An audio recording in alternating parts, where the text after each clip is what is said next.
उपस्थित आदरणीय गौतम पाटिल साहब, आदरणीय नीला पाटिल मैडम, हमारे संरक्षक महोदय जयंत कंसोटिया साहब, एम शेरवार साहब एवं धनवाल जी, चौधरी जी, मकोड़िया जी, प्रभाकर जी, अशोक जी एवं समस्त जिलाध्यक्ष उपस्थित, हमारे सभी ब्लॉक अध्यक्ष, तहसील अध्यक्ष एवं प्रांतीय कार्यकारिणी सभी सदस्यगण। साथियों, आज जो समीक्षा रखी गई है भोपाल संभाग की, इस आप लोगों को पता है कि वर्तमान में जो है शिक्षा सत्र चालू हो गया है और शिक्षा सत्र चालू करने के लिए जो हमें अजाज को पे बैक टू सोसाइटी का काम करना है, उसमें क्या करना है। पहले हमारा अजाज चला था रोजी रोटी अभियान का हमने प्रोग्राम चलाया था। दूसरा चला था अजाग चला गांव की ओर। अब तीसरा जो महत्वपूर्ण है, अजाग चला स्कूल की ओर। अजाग चला स्कूल की ओर में जो सबसे महत्वपूर्ण ये है कि हमें प्रयास करना है कि हमारे अनुसूचित जनजाति के जितने भी हमारे वर्ग के लोग हैं, उनका कोई भी बच्चा ऐसा ना रह जाए जिसका स्कूल में दाखिला ना हो। और चाहे सीबीएसई हो, चाहे आईसीएसई हो, चाहे एमपी बोर्ड हो, कोई भी हो, चाहे प्राइवेट कॉलेज हो, चाहे सरकारी कॉलेज हो। प्राइवेट कॉलेजों के लिए भी शासन ने जो भारत सरकार का राइट टू एजुकेशन है, राइट टू एजुकेशन के तहत जो है 25% जो है उसमें दाखिला कराने का प्रयास करें। उसमें कोई भी अनुसूचित जनजाति के लोगों को फीस नहीं भरना पड़ेगा, लेकिन ये सजगता से कार्य करना पड़ेगा, हमारा अजाज के पदाधिकारियों को करना पड़ेगा। और आप देखिए आज पदोन्नतियां चालू हो गई है। पदोन्नति में देखिए जो जिला स्तर में हो रही है, एचओडी लेवल में हो रही है, उसको आप लोग देखिए। शासन स्तर में तो हो सकता है ठीक हो, लेकिन एचओडी स्तर में और जिला स्तर में बदमाशियां हो सकती है। सीनियरिटी है तो मेरिट में जो हमारे अनुसूचित जनजाति के सेलेक्ट होंगे वो अनरिजर्व कोटे में जाएंगे, इसका विशेष ध्यान रखना होगा। और अभी जैसे लगभग 75,000 से 1 लाख पदोन्नतियां हो जाएंगी तो इतने हमारे नए पद खाली होंगे। तो रोस्टर अनुमोदन करते समय ध्यान रखें, दस्तखत ना कर दें। आप लोगों को चाय नाश्ता कराएंगे अधिकारी और वो बना के दस्तखत करा लेंगे और हमारे समाज का नुकसान होगा। तो मेरा सभी अध्यक्षों से, सभी पदाधिकारियों से अनुरोध है कि रोस्टर में दस्तखत करने के पहले एक बार पार्टी से चर्चा कर लें, शेयर कर लें, और जब तक आप पूरी तरह संतुष्ट हो जाएं कि रोस्टर सही है तभी दस्तखत करें। कई ऐसे मामले आए हैं कि हमारे SC ST के पद जो है गायब कर दिए गए हैं और हमारे अध्यक्षों के, हमारे पदाधिकारियों के दस्तखत हैं। ऐसी पुनरावृत्ति नहीं होना चाहिए, नहीं हमारे समाज का बहुत बड़ा नुकसान होगा। दूसरा, अभी अजाग से यहाँ प्रांतीय कार्यालय यहाँ पे अजाग भवन में हमें कैरियर गाइडेंस और कोचिंग क्लास खासकर मैथ और इंग्लिश के शुरू कर रहे हैं। रजिस्ट्रेशन चालू है। जो भी आपके बाहर से तो नहीं आ सकते, लेकिन भोपाल के जो पदाधिकारियों से मेरा अनुरोध है कि ऐसे बच्चे जो श्रम बस्तियां हैं, गरीब बस्तियां हैं और गरीब लोग हैं, ऐसे लोगों को आप बताइए कि यहाँ अजाग में रजिस्ट्रेशन करवाएं। पाटिल साहब बैठे रहते हैं, मैडम बैठी रहती हैं, और इनका फॉर्म लेके अपना नाम दर्ज करा दें और शीघ्र शुरू, जैसे ही 40-50 बच्चे हो जाएंगे हम शीघ्र उसको कोचिंग क्लास स्टार्ट करेंगे। क्योंकि अजाज का काम है पे बैक टू सोसाइटी का, यदि हम करेंगे। और लाइब्रेरी भी है, लाइब्रेरी और अच्छा उसको करेंगे। थोड़ी सी प्रॉब्लम है, कुछ लोग जो है समाज द्रोही लोग हैं, काम कर रहे हैं। हो सकता है बाबा साहब उनको सद्बुद्धि दे, निश्चित रास्ते में आ जाएंगे।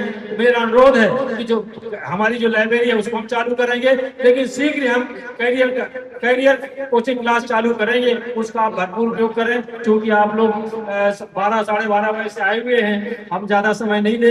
आपको संरक्षक महोदय ने जो संदेश दिया है, जो मार्गदर्शन दिया, उसमें करना है।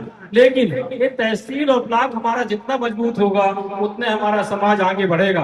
हमारा सब ध्येय होना चाहिए कि समाज का जो सबसे बड़ी पिछड़े पक्ष में खड़ा है उसको हम विकास की मुख्य धारा में लाएं। जब तक हम समाज के सबसे पिछड़े पक्ष में खड़े लोगों को जो है, जो हमारा मजदूर है, जो हमारा किसान भाई है, उसको हम समाज के या विकास की मुख्य धारा में नहीं लाएंगे, इस हम विकास की पूरी कल्पना होगी। लोग, हमारे मुख्यमंत्री जी कहते हैं कि हम मध्य प्रदेश को विकसित राज्य बनाना चाहते हैं। माननीय प्रधानमंत्री जी कहते हैं कि हम देश को विकसित राष्ट्र बनाना चाहते हैं। लेकिन ये तभी संभव है जो अनुसूचित जनजाति जब मध्य प्रदेश में 40% है और पूरे देश में 25% है। इनको जब तक हम विकास की मुख्य धारा में लाएंगे, इनको इक्वलिटी में नहीं देंगे, कॉन्स्टिट्यूशनल राइट नहीं देंगे, ये हमारा देश कभी विकसित देश नहीं बन सकता। इसलिए अजाज का काम क्या होता है, सरकार की योजनाओं को समाज के जो सबसे वंचित वर्ग है उसके बीच सेतु का काम करना, ब्रिज का काम करना है। और जब हम करेंगे अजाज की योजनाओं को समाज के सबसे जो हितग्राही लोग हैं, जो उसके लिए वास्तविक लोग हैं, उन तक हम पहुंचाएंगे तो निश्चित है अजाज का काम पूरा होगा। अजाज सिर्फ अधिकारी कर्मचारियों के लिए नहीं है, 90% हमें समाज के लिए काम करना है। दूसरा मेरा और निवेदन है कि आप लोग जहाँ रहते हैं, जहाँ रहने वाले हैं, ठीक है आप लोग ब्लॉक तहसील में नौकरी करते हैं, लेकिन अपने गांव में जरूर जाएं, बस्तियों में जाएं, ताकि जो है वो आपको देख के गांव के लोग, बस्ती के लोग अपने बच्चों को पढ़ाएं और प्रोत्साहित करें। कभी ये देखिए, बाबा साहब ने एक बार जब लॉ मिनिस्टर थे, उन्होंने पता चला कि एक जो है हमारे एससी का कलेक्टर बन गया है, उस कलेक्टर को बाबा साहब ने मैसेज दिए कि आप जो है हमसे आके मिले। दूसरे दिन कलेक्टर महोदय जब मिलने गए बाबा साहब से, बाबा साहब वही रोटी में 8:30-9 बजे पेपर पढ़ रहे थे। बाबा साहब के जो अटेंडेंट उन्होंने कहा कि बाबा साहब कलेक्टर आए हुए हैं, आपसे मिल ले। उन्होंने देखा और उनको बैठने के लिए बोला और कहा कि आप जो है, पहले कलेक्टर सोच रहे थे कि बाबा साहब कुछ उनसे चंदा लेंगे, कुछ सहयोग राशि लेंगे, बड़े उस थे कि पता नहीं कितना चंदा मांगते हैं, लेकिन बाबा साहब ने कहा कि आप जिस बस्ती में हैं आप जाते हैं? बोले बाबा साहब, उन्होंने कहा हम नहीं जाते। बोले आप जाइए, अपनी लाल बत्ती गाड़ी में जाइए। तो बाबा साहब हमारे लाल बत्ती गाड़ी जाने क्या होगा? उन्होंने बाबा साहब से बोला, उन्होंने कहा जब आप लाल बत्ती से गाड़ी जाओगे तो जो आपकी बस्तियों की महिलाएं हैं, जो पोछा लगाती हैं, जो झाड़ी लगाती हैं, जो खेत में काम करती हैं, जो मजदूरी करती हैं, वो आपको देख के सोई हमें अपने बच्चों की, बच्चा जो था कलेक्टर बन गया है और कल यही खेलता था, ऐसे हमारे बच्चों को हम पढ़ाएंगे और इसी के बराबर लाएंगे और प्रतिस्पर्धा हमारे महिलाओं में जागृत होगी और मजदूरी करके अपने बच्चों को पढ़ाएंगी। इससे जो है उनका क्या कहना चाहिए, उनके प्रोत्साहन होगा। इसलिए आप अधिकारी कर्मचारी हैं, आप लोग अपने बस्तियों में जाएं और ये प्रयास करें कि शिक्षा शिक्षा शिक्षा शिक्षा ही ऐसा है कि जो समाज को आगे ले सकता है। बाबा साहब ने कहा है शिक्षा वह शेरनी का दूध है, जो पढ़ेगा वो दहाड़ेगा। आज हमारे पुलिस भाई बैठे हुए हैं, ये अजाज की लड़ाई है, बैकलॉग की जो बैकलॉग SC बैठे होंगे, ये बैकलॉग की लड़ाई अजाज लगातार 2010 से लड़ रहा है। चाहे छात्रवृत्ति का अजाज लगातार लड़ रहा है, चाहे स्कॉलरशिप की अजाज लड़ रहा है। ये अजाज की देन है कि आज बैकलॉग लगभग भर्ती की गई है। जरूर है कि जो पदोन्नतियां हो गई हैं उसमें खाली हो गए। अभी हमारे पूर्व वक्ता बोल रहे थे 1,04,000 पोस्ट खाली है, अभी और लगभग 25-30 हजार पोस्ट खाली हो जाएंगे। लगभग 1,30,000 के आसपास जो है हमारे बैकलॉग की पोस्ट हो जाएंगी। इनको भर्ती करने के लिए हमें सरकार करेगी तो हमें सजग रहना है और हमें प्रहरी की तरह देखना है, कहीं हमारे हितों का खुदाराघात नहीं हो। सरकार योजनाएं बनाती है, लेकिन सरकार में कुछ ऐसे लोग बैठे रहते हैं अधिकारी कर्मचारी कि जिनकी मानसिक समानता की नहीं होती, इक्वलिटी की नहीं होती, वो शोषण की रहती है। ऐसे लोगों को हमें सचेत रहना है, हमें समाज का प्रहरी के लिए अजाज को काम करना है और प्रयास करना है कि समाज का किसी प्रकार से नुकसान न हो।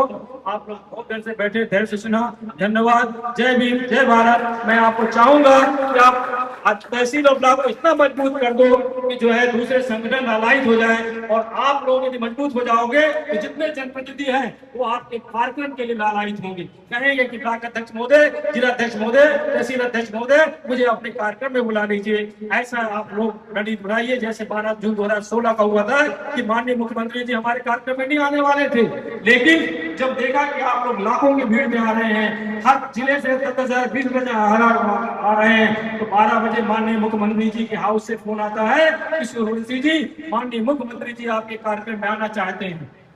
और फिर अपने पूरी कैबिनेट में आज शिक्षा मंत्री के साथ आए और घोषणा किए जो हम लोग आप यहाँ बैठे हुए हैं। तो ऐसी हमें निश्चित पैदा करना चाहिए, अपने सत्य दिखाना चाहिए कि हमारे माननीय मंत्री जी, जनप्रतिनिधिगण हमारे कार्यक्रम में आने के लिए लायक हो। तो धन्यवाद। आप लोग पूरी आशा है कि आप लोग जो है पूरे संगठन को मजबूती देंगे, समाज को प्रीवेट सोसाइटी का काम करेंगे। धन्यवाद। जय भीम, जय भारत। अंग्रेज बोलिए जय भीम, जय भीम, जय भीम।